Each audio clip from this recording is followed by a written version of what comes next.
The Israeli army officially invaded Lebanon. The Lebanese military abandons its positions. In response, Iran fires hundreds of rockets at Israel, and the U.S. Army is moving troops into the Middle East. Hello, this is Ilya Brizak. Let's talk about this. The Israeli army has announced the start of a ground operation against Hezbollah in southern Lebanon. The IDF has launched a targeted and reportedly limited ground operation in southern Lebanon against Hezbollah facilities and infrastructure in a number of border villages that pose a direct threat to Israeli settlements on the northern border. Infrastructure in southern Lebanon is being dismantled. Residential weapons depots in Beirut, Tyre, and Sidon have been hit, as well as the IRGC headquarters in eastern Syria. The IDF spokesperson's office said that the Israeli army has declared the area around the three settlements of Metula, Misgav Am, and Kfar Galadi on the border with Lebanon a closed military zone where entry is strictly prohibited. The U.S. State Department also confirmed that the Israeli Defense Forces had entered Lebanese territory. According to NBC News, citing sources among Israeli officials, the operation is being carried out by special forces. Al Arabiya reports that IDF tanks are conducting maneuvers inside Lebanon near the border. Reuters, citing a Lebanese security source, reports that Lebanese troops have withdrawn from positions along the southern border with Israel at least 5 kilometers to the north. Lebanese army officials deny that troops have withdrawn from the southern border because of the threat of an Israeli invasion. Apparently, Israel's goal will be to establish a 10 to 20 kilometer zone on Israel's land border with Lebanon. This confirms the concentration of Israeli strikes. Over the past 3 weeks, Israel has moved armored units from Gaza to the northern border and mobilized 2 reserve brigades.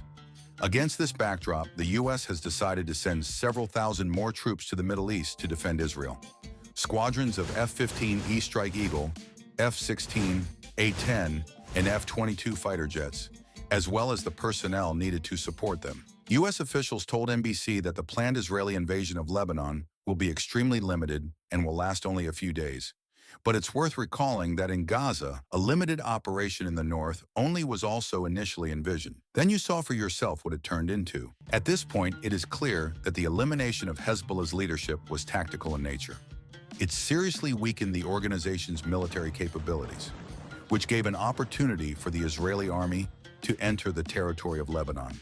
However, some analysts, particularly Turkish analysts, hope that in guerrilla warfare, Hezbollah can still inflict damage on Israeli troops. At least according to some reports, this is supported by the fact that the Qassam brigades are still continuing to launch attacks in Gaza. At the same time, the Jerusalem Post reports that Iran has fired about 500 rockets into Israel. To strike Israel, Iran used Fatah-1 and Fatah-2 hypersonic missiles. Iran's Islamic Revolutionary Guard Corps said it fired at Israel in response to the assassinations of a Hamas leader, a Hezbollah leader, and a Quds Force commander, and emphasized, if Israel retaliates, we will hit them 1,000 times harder. Some of the rockets from Iran have reached the ground. There are reports of damage and casualties from Iranian fire into Israel. A hit is reported near a gas plant in Ashkelon. It is also reported about the arrival in the area of the shopping center in Ramat Gan. According to Al Jazeera, Israel, Jordan, and Iraq closed the airspace. In turn, Biden instructed the U.S. military to help Israel repel Iranian attacks and shoot down rockets that fly in the direction of Israel. Netanyahu addressed the speech, quote, "Tonight, Iran made a big mistake, and it will pay for it. The regime in Iran does not understand our determination to defend ourselves and take revenge on our enemies. Sinwar and Daf didn't get it. Nasrallah and Mohsen didn't get it, and there are probably those in Tehran who don't get it. They will understand it. We will stick to the rule we have established. Whoever attacks us, we will attack him." Iran's mission to the UN believes that for attacking Iranian citizens and interests and encroaching on the national sovereignty of the Islamic Republic of Iran, Iranians have the right to give a legitimate, rational, and legitimate response. RIA Novosti source reports a spontaneous rally in support of Iran's attack on Israel, taking place in the center of Tehran. Al Jazeera also says people are chanting anti-Israeli and anti-American slogans. Fireworks are being launched in the city.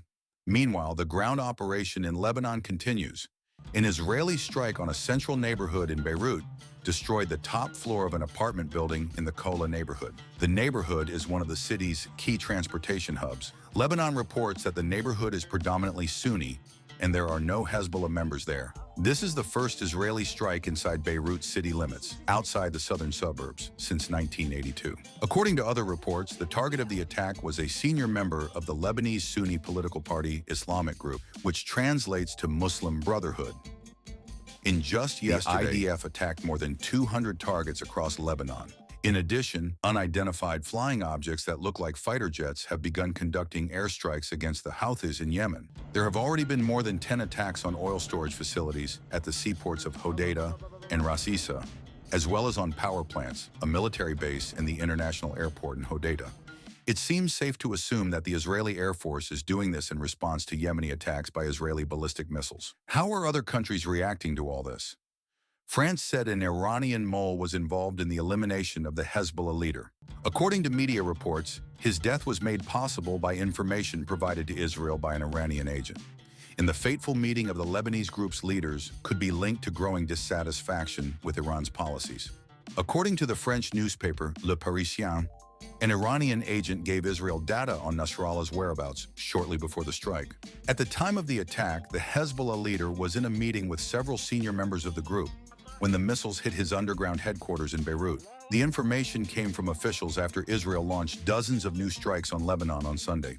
The Wall Street Journal also reported that the Israeli operation was based on intelligence indicating the location and time of a gathering of Hezbollah leaders. According to their reports, there were serious disagreements within the group over the policies of Iran, which has refused to authorize large-scale action against Israel. Meanwhile, El Balad reports that Hashem Safi al-Din, a cousin of the liquidated Hezbollah leader, has been appointed to the post of the organization's Secretary General. Safi al-Din's main advantage for the Iranians is that he is loyal to the Ayatollah regime. The front page of the Saudi newspaper Okaz, whose editor-in-chief is close to Crown Prince Mohammed bin Salman, published an article that reads as follows: with Nasrallah's departure, many expect Lebanon to return to its former state, when it was the cradle of peace and civilization. Perhaps it is time for the Pearl of the Orient to close the door of this pitch darkness.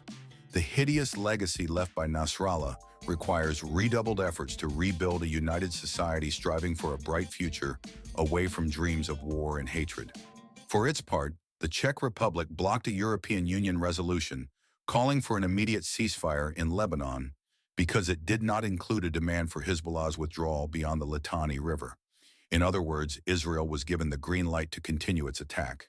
Lebanese Imam Mustafa Karami claims that Israel has put otherworldly forces at its service. Quote, given the Zionist history of enslaving the jinn, the demons are their hidden army and carry out many missions. Yes, and that's being broadcast right on Lebanese television. And Turkey, as always, is calling on Islamic leaders to take action to ensure peace in the region. President Erdogan, speaking at a meeting of the Turkish cabinet, said that Turkey has become the voice of all oppressed peoples struggling on the world stage for freedom and justice. Islamic countries must give the strongest possible response to the persecution in Gaza, the West Bank, and Lebanon. Meanwhile, in front of the Israeli consulate in Istanbul, Turks are burning the Israeli flag in protest of the assassination of Hassan Nasrallah. How this will all end, no one knows. What is clear for now is that a third Lebanese war has begun, but just as long as it doesn't turn into World War III. Anyway, write in the comments what you think about it. Boosty and Patreon for those who want to support the channel. See you later.